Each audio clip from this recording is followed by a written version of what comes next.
My family mocked me when I said I'd build a business. While my husband left his $2,000 job to support me, we survived on ramen for 2 years. Oh, the irony. Today, we sold our company for $50 million, and my parents are calling, asking for loans. But honestly, the real story, the raw, gut-wrenching truth of it all, starts with a laugh. Not a mean laugh, not a cruel laugh, but a dismissive little puff of air that still echoes in my mind like a betrayal. What do you do when the people who are supposed to be your biggest supporters can only offer you silent judgment? It was Thanksgiving, 2017.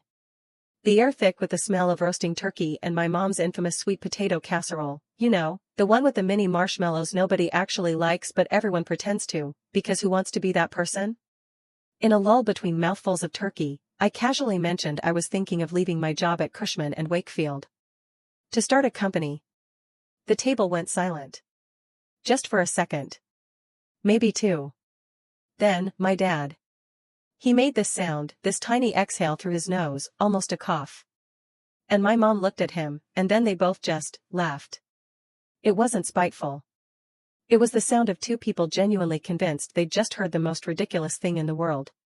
Like I'd announced I was joining the circus or moving to Mars. My sister, Colleen, didn't laugh.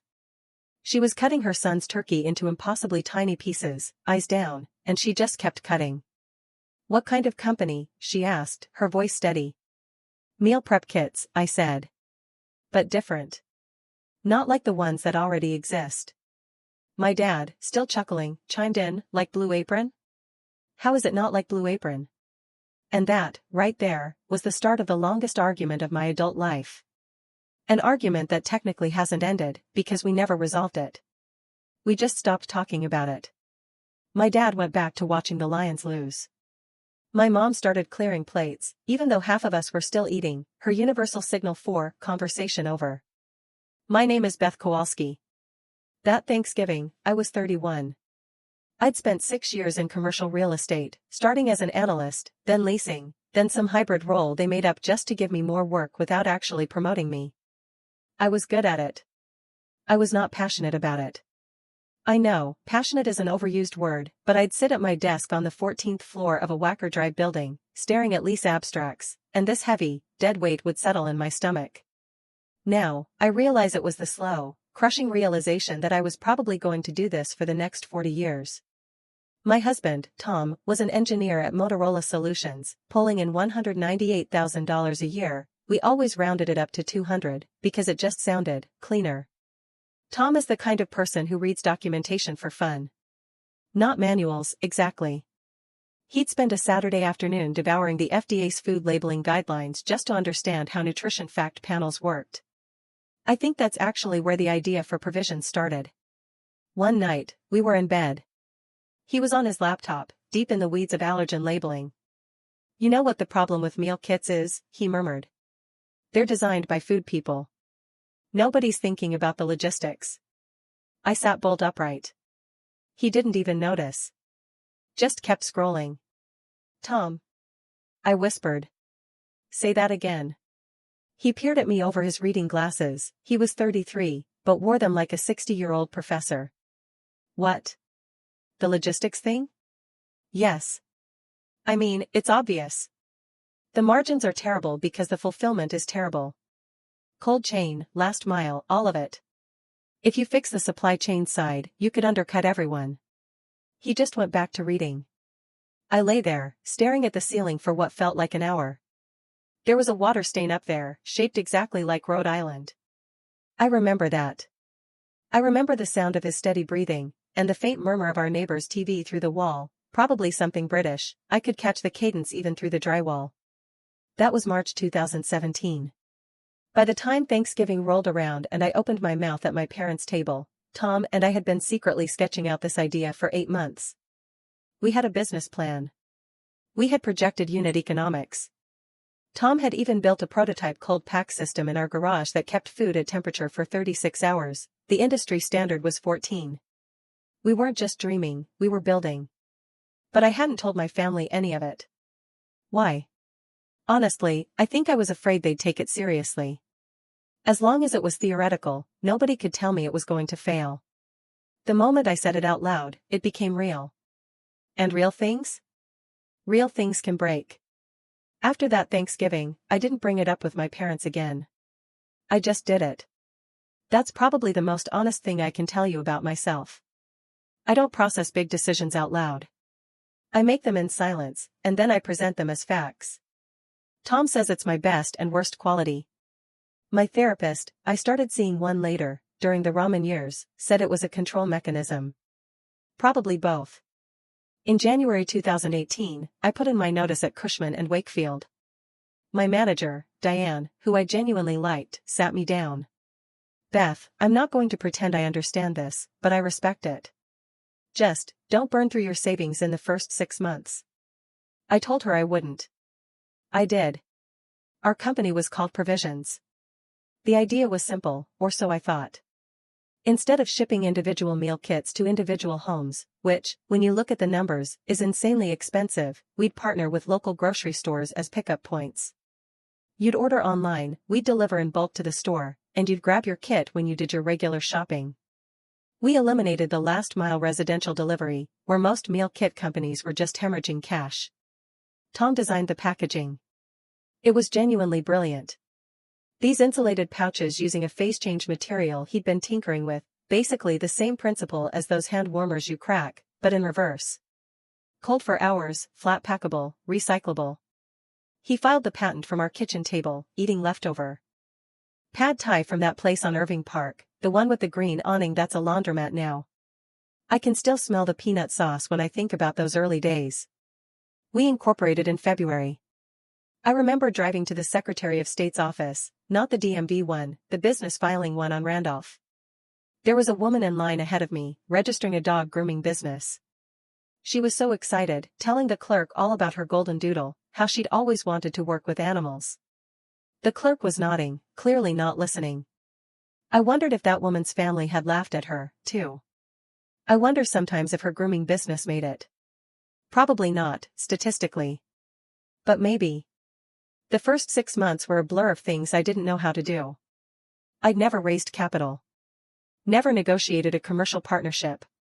Never pitched to anyone who could actually say yes. Tom handled the product side, packaging, supply chain mapping, supplier relationships. I handled everything else. Which, in practice, meant I handled the stuff that made me want to throw up. Our first pitch meeting was at a coffee shop on Division Street. I was meeting a guy named Ray Wen, who ran a small angel fund.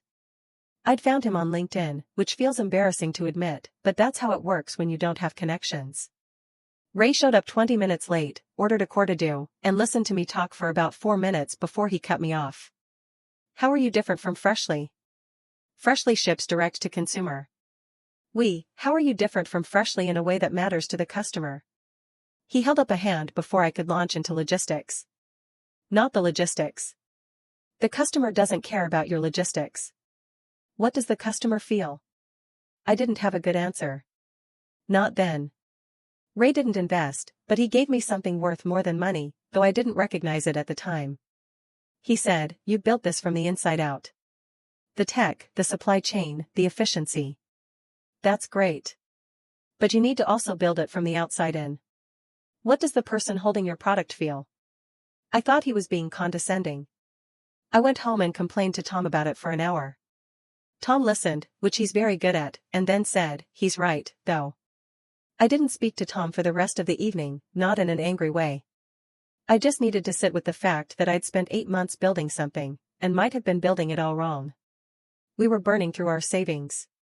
Tom was still at Motorola, so we had his salary, but I'd stopped earning, and we'd already put $60,000 into Provisions. 60,000. I remember lying awake, doing math in my head. If we kept spending at this rate, we had maybe 10 months before things got genuinely scary. This is the part where I should tell you about my family. Not the Thanksgiving part. I mean, who they actually are. My parents, Stan and Carol Kowalski, live in Schaumburg, Illinois, in the same split-level ranch they bought in 1986. My dad worked for Waste Management for 31 years, not the executive side. He drove a route, then supervised routes, then managed a dispatch office. He retired in 2016 with a pension and a bad knee. My mom worked part-time at a pediatric dentist office, doing billing. They are not wealthy people. They are not poor people. They are the kind of people who have a finished basement with a pool table they never use, and a freezer full of Costco chicken breasts. They are also the kind of people who believe the world works a certain way, and that deviating from that way isn't brave, it's irresponsible. My dad's version of a dream was buying a fishing boat, which he used, from a guy in Kenosha. He named it early retirement, even though he was 63 when he got it. My mom's dream was a sunroom, which she got in 2019, the windows fog up when it rains. I love them. I need you to know that everything I'm about to tell you is layered on top of the fact that I love my parents and my sister, and I believe, mostly, that they love me. Colleen is 3 years older than me. She married a man named Greg, who manages a Pep Boys in Hoffman Estates. They have 2 kids. Colleen works as a reading specialist at an elementary school. She is the family's designated responsible one, a role she didn't choose and has complicated feelings about, though she'd never say that. When I announced I was starting a business, I think Colleen's silence wasn't disapproval. I think it was fear. She was afraid for me. That's a different thing, and I wish I'd understood the difference sooner. Back to the business. After Raywin dismantled my pitch, I spent 3 weeks rethinking our positioning. I brought in a friend of a friend, this woman named Jackie Luo, who'd done marketing at Grubhub before it got bought. Jackie was not gentle. She looked at our branding, which I'd done myself using Canva because I was trying to save money. Beth, she said, this looks like a dental office newsletter. That bad? Beth, you have a clip art avocado. It's not clip art. I found it on a stock photo site. Was the stock photo site called clipart.com? Jackie helped us rebrand. She did it for equity, 1%, which seemed meaningful at the time, and turned out to be very meaningful later. She came up with the tagline "Dinner Decided" and redesigned everything in this warm, muted palette that made our packaging look like it belonged in a Kinfolk magazine spread. Critically, she also helped me rewrite the pitch. The new pitch led with the customer. Specifically, it led with a woman named Anna. Anna was fictional, but she was based on about 30 real women I'd interviewed, mostly moms in the western suburbs who wanted to cook decent food for their families, but were exhausted and overwhelmed by the existing options. The meal kit companies expected them to follow elaborate recipes with specialty ingredients. The frozen food aisle made them feel guilty. Anna wanted something in between. Real food, minimal effort, no shame. I told Anna's story in our next pitch meeting, which was with a venture fund on Michigan Avenue. The kind of office with exposed brick and a kombucha tap in the break room. The partner I pitched to was a woman named Margot. Yes, with an X, Engstrom. She was maybe 45, silver rings on every finger. She listened to the whole thing without interrupting. When I finished, she said, "Tell me about the cold chain." I almost cried. She'd heard the customer story, and she wanted to know how we'd deliver on it. That was the first time someone took us seriously in a way that had a dollar sign attached. Margot's fund, Lakeside Ventures, led our seed round, $400,000. I remember signing the term sheet at a Panera on LaSalle because our apartment was too messy, and we didn't have an office. I ordered a green tea and a cinnamon crunch bagel. Tom ordered coffee, black. Margot ordered nothing, and watched us sign with the posture of someone who'd done this 100 times. I called my mom that night. I don't know why. Maybe I just wanted to hear her say she was proud of me. I told her about the funding, trying to keep my voice casual, like it was no big deal. She said, "That's nice, honey. Your father wants to know if you're coming to Easter." Mom, I just got $400,000. I heard you. That's a lot of money. Are you coming to Easter? Yes, I'm coming to Easter. Good. Bring that spinach dip. That was it. No follow-up questions. No, how does it work? Or what happens next? Just spinach dip. I don't know why I expected anything different. This is the part where I might be unreliable. Maybe she did say something else, and I've compressed the memory into its most painful version. That's possible. Memories are like that. They curdle toward the hurt. But I'm telling you what I remember. And what I remember is the spinach dip. We used the seed money to hire 3 people, a fulfillment coordinator, a part-time developer, and Jackie, full-time. We signed our first grocery partner, a small chain called Fresh Mart with 12 locations in the Chicago suburbs. We launched in September 2018 with 4 meal options per week. Tom quit Motorola in October. That's when the ramen started. Not immediately. We had his savings for a buffer. But within a few months, because here's the thing about a startup, money comes in lumps and goes out in a river. We'd get a batch of funding or revenue, and then it would drain away in rent and ingredients and packaging and payroll and 100 other things I hadn't budgeted for because I didn't know they existed. Like liability insurance for food businesses. Like the cost of a USDA inspection. Like the fact that our phase change cold packs had to be tested independently, and the testing alone cost $9,000. Tom and I were paying ourselves nothing. We had our mortgage, his student loans, my car payment.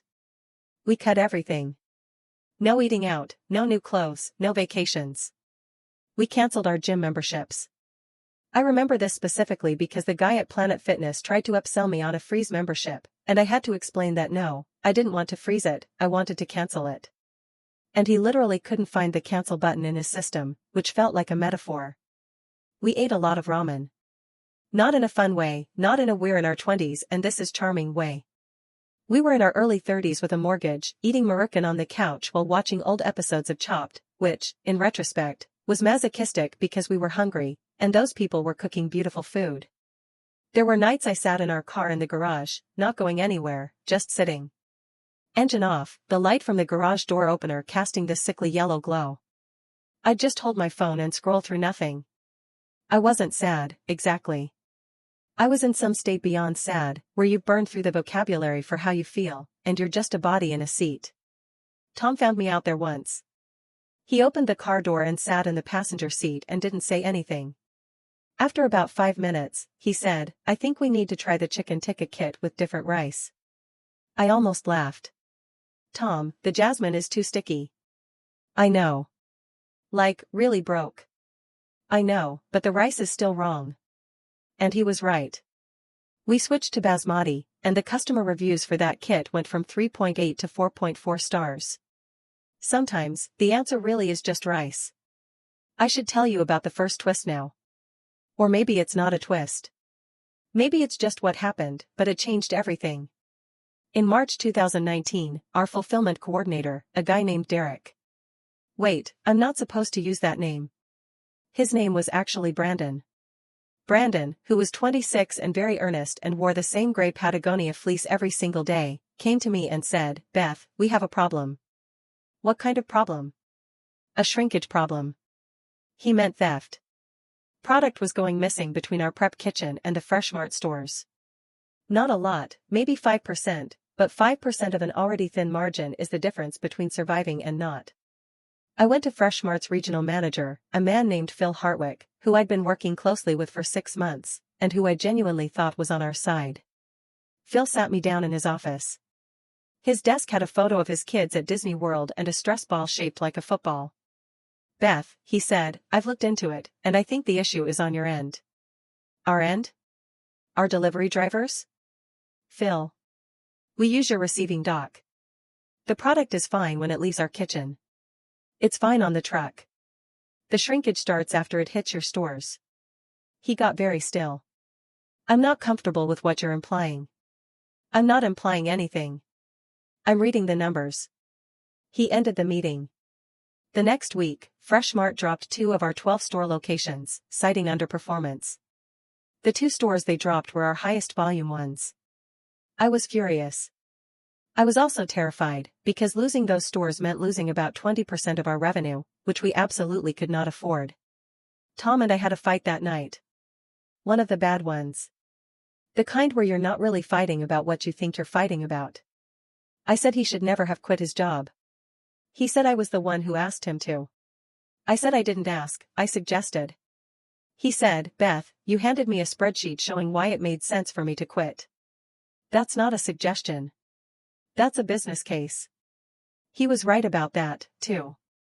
Tom is right a lot. It's not his most endearing quality. We didn't resolve the fight. We went to bed not speaking. In the morning, he was already in the garage, working on a new version of the cold pack. I made coffee and brought him a cup. And we just picked up where we'd left off, minus the Fresh Mart crisis, plus a cup of coffee. That's marriage, I think. You don't always resolve things. You just keep handing each other coffee. But the Fresh Mart thing, here's what I found out later, months later. In a way that came too late to matter, but not too late to make me incandescent with rage. Phil Hartwick had been skimming product. Not personally. He'd authorized store managers to write off damaged inventory and then they'd keep it. Our meal kits, along with some other vendor products, were being taken home by store employees. Phil knew about it because Phil had set it up. It was a small-scale fraud operation he'd been running across multiple vendors, and we were just the latest victims. I found this out because one of the store managers, a woman named Teresa, called me out of the blue. It was July 2019. I don't know if you remember me, but I ran the provisions section at the Naperville Fresh Mart. I remember. I don't work there anymore. I got fired for, it doesn't matter why. They said. The real reason is I asked too many questions about the write-offs. She told me everything. Phil had created a system where managers would log certain deliveries as damaged on arrival, then distribute the product among staff. She estimated it was happening at 8 of the 12 stores. I asked her why she was telling me. Because nobody believed me when I reported it internally, she said. And I figured you'd want to know. I wanted to do something. Sue them, report them, something. But Tom, practical, maddeningly correct Tom, said, we can't afford a lawyer. We can't afford the time. We need to move on. That's not fair. No, not fair doesn't pay our mortgage. So, we moved on. I reported it to Fresh Mart's corporate office in a letter I spent 3 days writing, carefully documenting everything Teresa told me. I never got a response. Not a form letter, not a we'll look into it, nothing. For all I know, Phil Hartwick is still there. Maybe he is, maybe he isn't. I don't check. But some nights, I think about Teresa, who lost her job for doing the right thing. And I think about Phil, sitting at his desk with his stress ball football. And I feel something that isn't quite anger, and isn't quite sadness. It's more like the emotional equivalent of a stain you can't get out. After Fresh Mart, we had to pivot. We'd been spending so much energy on the grocery store partnership model that we'd neglected other channels. Jackie, who by this point had become less of a marketing person and more of a co-strategist, which I don't think she was getting paid enough for, Jackie said, what about corporate?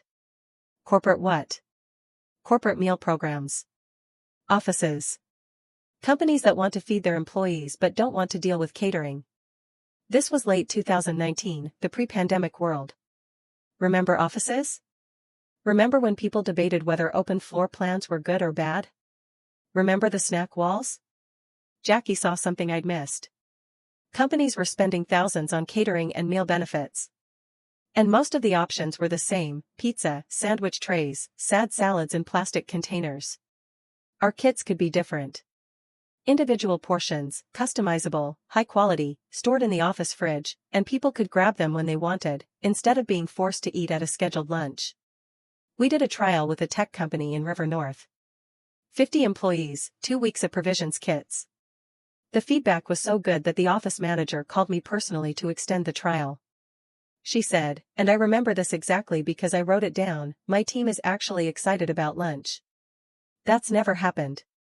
By December 2019, we had 8 corporate clients. Small ones, nobody you'd recognize, but they were paying and they were consistent. Revenue was up. We were still eating ramen, but more like twice a week instead of every night.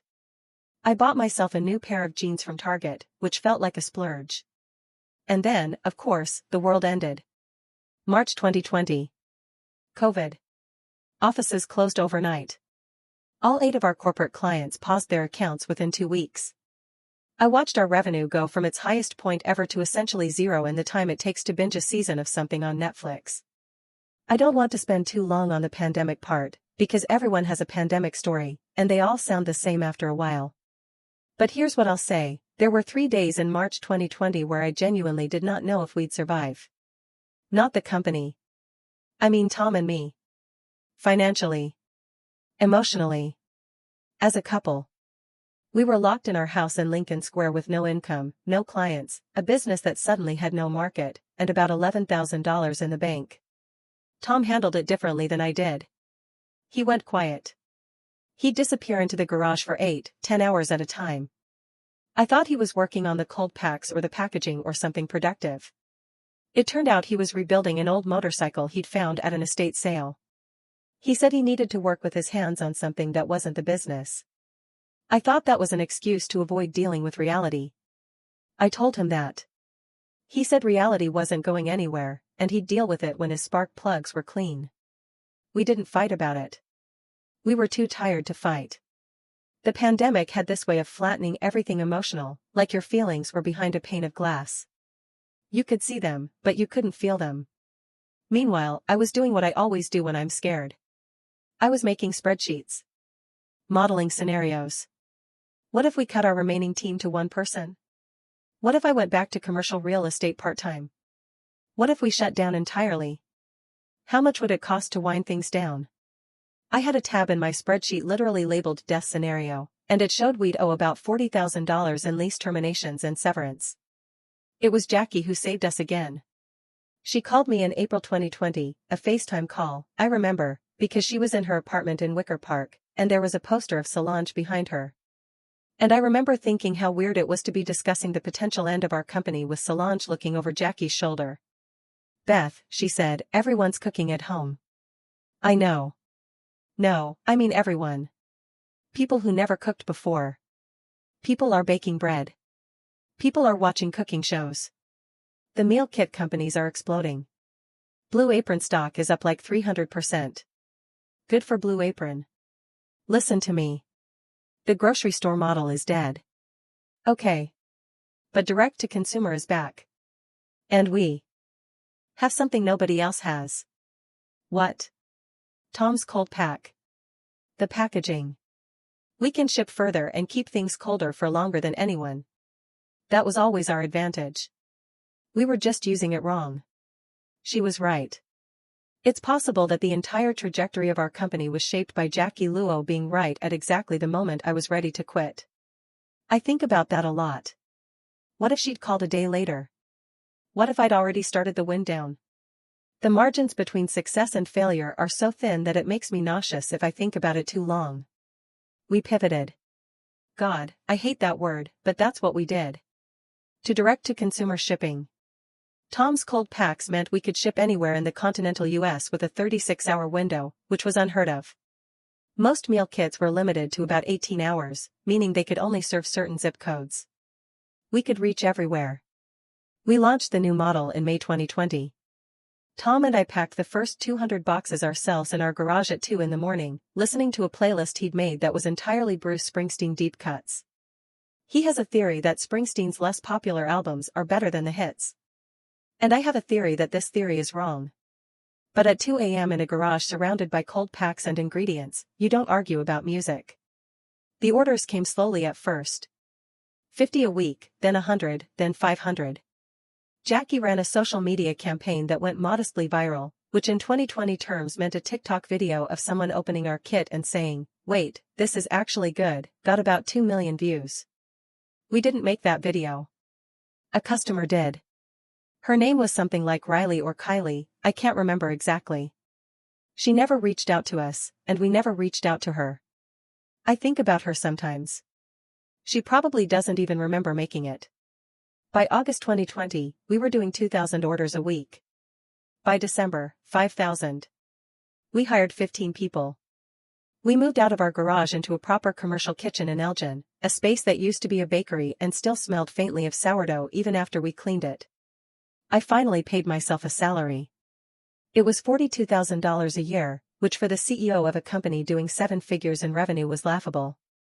But after 2 years of nothing, it felt like winning the lottery. Tom and I went to a real restaurant for the first time in 2 years. Alinea downtown, the fancy one. We couldn't actually afford it, tickets were like $300 a person, but Jackie said, "You need to do one thing that feels crazy." And she was right. Again. I remember sitting at that table, watching the servers present these tiny, beautiful, meticulously constructed dishes, and I cried. Not because of the food. Because I was sitting across from a man who had quit his career because I'd shown him a spreadsheet, and we'd eaten Maruchan on the couch for 2 years, and now someone was putting edible flowers on a plate in front of me, and everything was absurd and beautiful, and I couldn't tell if I was grateful or traumatized. Tom held my hand across the table. He said, "The risotto is under-seasoned." I laughed so hard the couple next to us looked over. That's the thing about Tom. He'll hold your hand and critique the food at the same time. He contains multitudes. As long as those multitudes involve engineering or mild culinary criticism. Now, my family. I'd been giving my parents updates throughout all of this. Not detailed ones, because they never asked for details, but general updates. The business is doing well. We got more customers. We hired some people. My mom would say, "That's nice, honey." My dad would say nothing, or sometimes, "Glad it's working out." Colleen would text me a thumbs up emoji. They didn't visit the kitchen. They didn't ask to try the product, though I sent them a box once. My mom called to say the chicken was a little dry, which, fine, maybe it was. They didn't ask how many employees we had, or how much revenue we were doing, or what our growth rate was. It wasn't hostility. It was a kind of studied indifference. Like my business existed in a parallel dimension that occasionally overlapped with theirs, but wasn't their concern. I want to be fair here. My parents didn't owe me their enthusiasm. They didn't sign up to be my cheerleaders. They had their own lives, their own worries. My dad's knee was getting worse. My mom was dealing with some kind of dispute with their HOA that consumed her attention for most of 2020. People have bandwidth limitations. But it hurt. It hurt in a way I couldn't articulate, so I didn't try. I just kept sending updates into the void and receiving "that's nice" in return. And every time, a little piece of something between us calcified. In 2021, things accelerated in a way that felt almost violent. We raised a Series A, $3.5 million, led by Margot's fund, with a couple of new investors. We expanded to a second kitchen in Dallas. We hired a COO named Pete Dreyfuss who'd run operations at HelloFresh, and who Tom and I both liked immediately because in his interview he said, "I'm not going to pretend the meal kit industry isn't mostly nonsense, but you two have built something that isn't nonsense, and I'd like to help." Pete was the first person we hired who made more money than Tom and I did. We paid him $150,000, which was below market, but he took it because of the equity. He also had strong opinions about everything: the font on our website, the temperature of our kitchen, the way I ran meetings, which he said were too democratic. "What does that mean?" I asked.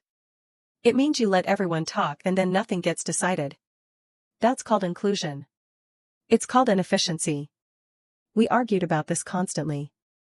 Pete was usually right. I didn't always like the way he was right. He had this habit of crossing his arms when he disagreed with you, like a disappointed football coach. But the company ran better after he joined. Here's the thing I haven't told you yet. The thing that still keeps me up sometimes. In spring of 2021, I got a call from Colleen.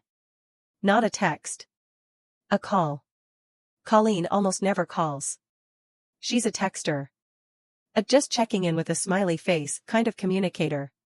So when my phone rang and her name was on the screen, I knew something was off. "Beth, I need to talk to you about something." "Okay?" "Mom and Dad are having money problems." My stomach dropped. Not because I was surprised. I think I'd sensed it, the way you sense a draft in a house, this vague coldness you can't quite locate. "What kind of problems?" "Dad's pension isn't what they thought it was. Something about a cost of living adjustment that didn't happen. And they took out a home equity line for the sunroom, and the payments it's just tight, Beth. They're not destitute, but they're stressed." "Why didn't they tell me?" Colleen was quiet for a second. "You know why." I did know why. They were proud. And they'd laughed at me for starting a business. And now that business was succeeding, and asking me for help would mean admitting something. I don't know exactly what, that they'd been wrong? That the world doesn't always reward playing it safe? Or maybe nothing that dramatic. Maybe they were just two people in their 60s who didn't want their daughter to know they were struggling. "What do you want me to do?" I asked. "I don't want you to do anything. I'm just telling you, Colleen. I'm just telling you, Beth." She hung up, or not hung up exactly, but said, "I have to go. Logan has soccer." And the call ended. And I sat there in my office. We had a real office by then, in a converted warehouse in Logan Square, which I'm now realizing is confusing because Colleen's son is also named Logan. But that's just a coincidence. I sat there and I didn't know what to feel. I should have felt compassion. I should have immediately wanted to help. And part of me did. But another part of me, the ugly part, the part I'm not proud of, felt a cold satisfaction. Not joy. Nothing that active. More like a vindication I hadn't asked for and didn't want, but couldn't stop feeling. My family had dismissed my ambitions, and now they were struggling, and I was not. That's a terrible thing to feel about your own parents, and I felt it anyway, and then I felt guilty for feeling it, which is a whole additional layer of terrible. I talked to Tom about it. He said, just help them. It's not that simple. Why not? Because they never believed in us. They never even pretended to care about what we were building. And now? Beth, they're your parents. I know they're my parents. Then help them. Figure out the emotional stuff later. He said this while assembling a standing desk he'd ordered from Costco. The instructions were in 3 languages, and he was reading all 3 simultaneously because that's who he is. I wanted to shake him for being so matter-of-fact about something that was tearing me apart. I didn't help them. Not right away. Not because I decided not to, but because I didn't know how. Do you just write a check? Do you offer to pay their mortgage? Do you bring it up at dinner?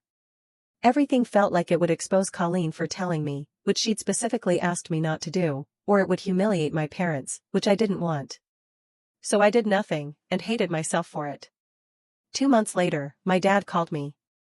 My dad never calls me. He texts sometimes, one-line messages, no punctuation, like, got your mother a new bird feeder or bears look bad this year. But he called. Beth, your mother and I were wondering if you could help us with something. Of course, Dad. What is it? We need a loan. Just until we get the HELOC sorted out. Maybe 30,000. The way he said loan, the weight on that word, like he was lifting something heavy just by saying it. I could hear my mom in the background, not saying anything, which meant she was standing right there, listening. Dad, it's a loan. We'll pay it back. I want that to be clear. Of course, when we get the HELOC refinanced, we'll pay you right back. Dad, it's fine. I wouldn't ask if we had another option. I know. It's really fine. I sent them $35,000. 5 more than he asked for. I told him the extra was for the property taxes I knew were also due, because Colleen had mentioned it in a follow-up text she'd sent at 1 in the morning, which I think means she'd been lying awake worrying about it, too. My dad sent me a text that said, received. Thank you. No period, no emoji, no follow-up. My mom called the next day, and we talked for 20 minutes about her neighbor's new fence and whether it violated the HOA rules. She did not mention the money. They have not paid it back. It's been almost 5 years now. I don't expect them to. I don't want them to. But we've never discussed it. And the word loan sits between us like an object nobody will move. Meanwhile, the company was exploding. That's not hyperbole. By the end of 2021, we were doing 40,000 orders a week across 4 cities.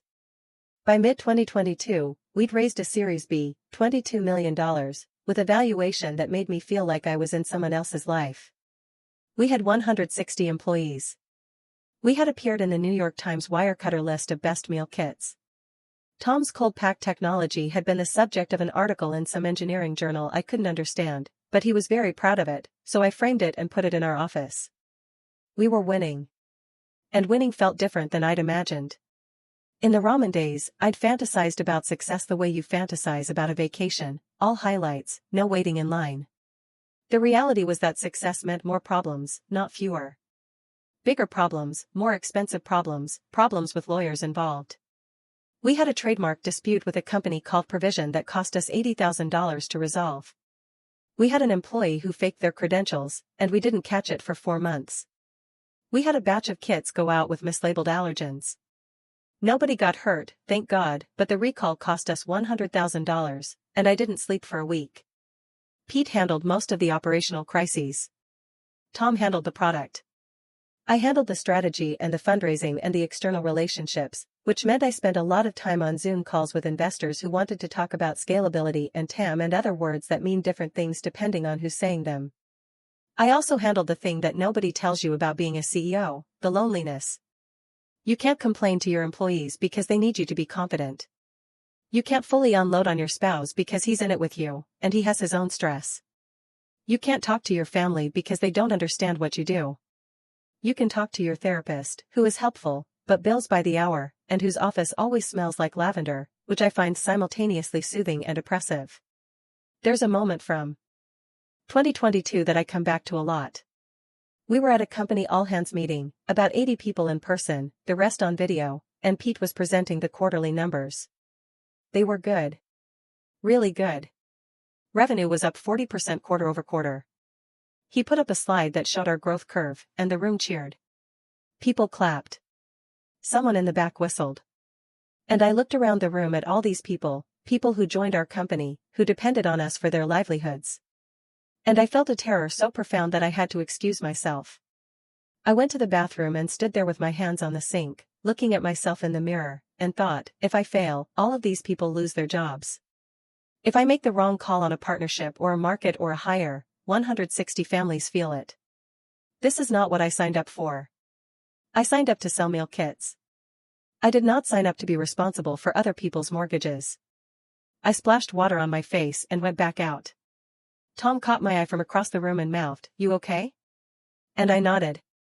He didn't believe me, but he let it go, because we were in public, and that's what you do. I want to tell you about the acquisition. But first, I need to tell you about my sister. Colleen and I had always been close, in the way that siblings who are very different can be close. Not because we understood each other, but because we understood the house we grew up in. And that creates a bond that doesn't need articulating. We knew which floorboards creaked. We knew that Dad got quiet when he was mad, and Mom got loud. We knew the specific shade of guilt our mother could produce with a single sentence about how she just thought it would be nice if we all got together. After the money situation, something shifted between Colleen and me. Not overnight, but gradually, like a photograph fading. She stopped texting as much. When I called, she was always busy. At family dinners, which happened less and less, she'd be polite but distant, like a coworker you're friendly with but wouldn't invite to your birthday party. I thought at first she was mad that I'd given our parents money, like maybe she felt it made her look bad because she couldn't do the same.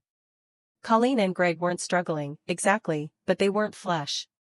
2 kids, 1 income that mattered. Greg's Pep Boys salary was not exactly executive compensation, a mortgage, and a neighborhood with good schools that they'd stretched to afford.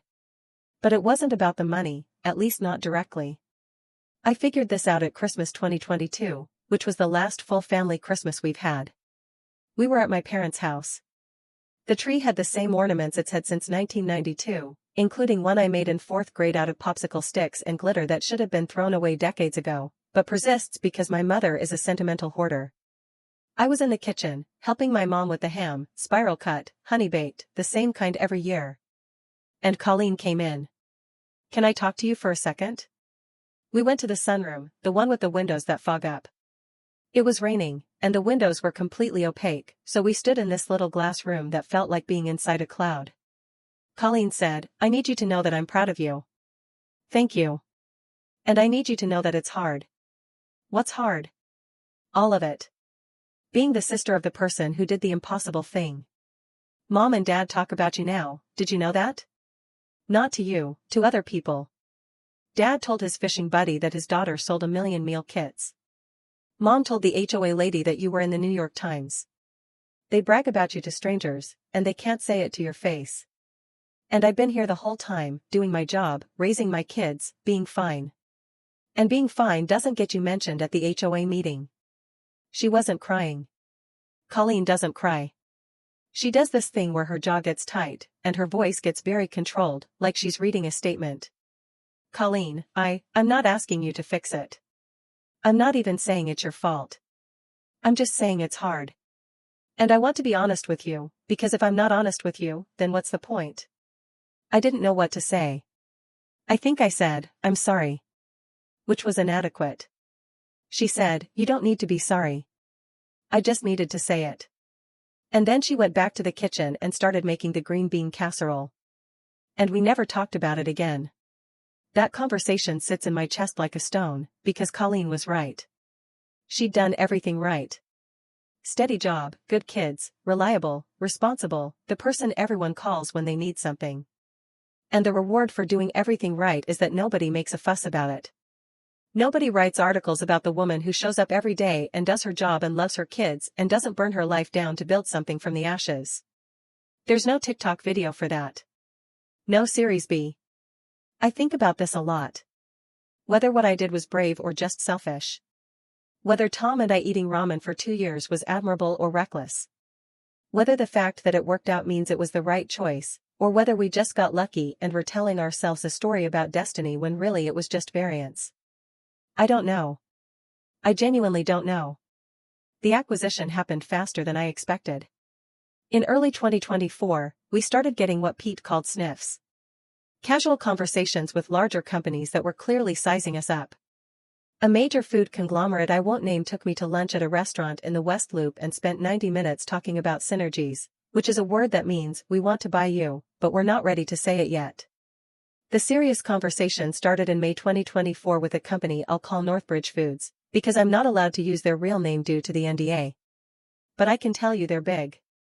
Fortune 500 big. They make products you've eaten this week. Northbridge sent a team to Chicago, 3 people in suits who smiled a lot and asked detailed questions about our technology, our supply chain, our customer retention numbers. Tom showed them the cold pack system. Pete walked them through the fulfillment operation. I did the vision pitch, where provisions could be in 5 years, what the market was going to look like, why we were positioned to win. After they left, Pete said, "They're going to make an offer." How do you know? Because the woman with the binder? Did you see her binder? It had tabs. Color-coded tabs. You don't color-code your binder tabs for a company you're not serious about. I laughed. Pete did not laugh. Pete is not a man who laughs at his own observations. He just states them and moves on. The first offer came in June, $35 million. I won't pretend I wasn't tempted. $35 million, when 5 years ago I couldn't afford a gym membership. But Margot, our investor, our first believer. Margot said, "Don't take it.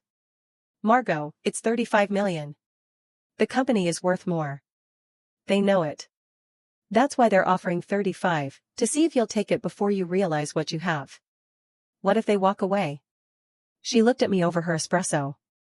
We were at a place in Lincoln Park, one of those cafes that serves coffee in tiny ceramic cups without handles. And she said, "They won't walk away. Your cold chain technology alone is worth more than 35. They don't want your meal kits. They want Tom's engineering." She was right. Margot has been right about every major thing since day one. And I've doubted her every single time. And every time, I've been wrong to doubt her. I should probably just start doing whatever Margot says without questioning it. But that goes against my nature. We negotiated for 2 months. I lost weight during those 2 months. Not on purpose, just from the stress of knowing that the next conversation could be the one that made everything, or broke everything. I subsisted largely on coffee and those little Babybel cheese wheels, which I'd eat at my desk, peeling off the wax coating in one piece, which is harder than it sounds, but very satisfying when you pull it off. The final number was $50 million. $50 million. I have to write it out because even now, sitting here, it doesn't feel like a real number. It feels like something that happens to other people. People in movies, people in magazine profiles, people who are fundamentally different from a girl who grew up in Schaumburg, watching her dad leave for work at 5 a.m. in a waste management uniform. The day we signed, Tom and I went home and sat on our couch, the same couch where we'd eaten Maruchan and watched Chopped. And we didn't talk for a long time. The TV was off, the house was quiet. It was September, and the light through the front window was that specific, golden September light that only happens in the Midwest. Tom said, "I think we should get a new couch." "Yeah, this one has a ramen stain." "I know. Actually, maybe we should keep it." "Yeah." We kept it. We still have it. I think we'll always have it, because getting rid of it would feel like getting rid of proof that the hard part happened. The money changed things with my family. But not in the way you might expect. It didn't fix anything. If anything, it made the existing fractures more visible, like when you turn up the lights in a room and suddenly you can see all the cracks in the walls. My parents started calling more after the sale. Not a lot more, maybe twice a month instead of twice a quarter. But the conversations had a new quality, a weightedness. My mom would bring up things she wanted to do to the house, new windows, new roof, maybe a hot tub. Not asking for money, exactly. Just mentioning. Just leaving the information in the air between us, like clothes on a line. My dad asked for another loan in November 2024. $20,000 this time, for a medical thing, his knee surgery, which insurance covered most of, but not all. I sent it without discussion. Again, the word loan. Again, no repayment plan. Again, a text that said, received. Thank you. Then my mom asked. Not for herself. For Colleen. Colleen's car had broken down. A transmission failure on her 2017 Honda CR-V, and the repair was going to be $4,000.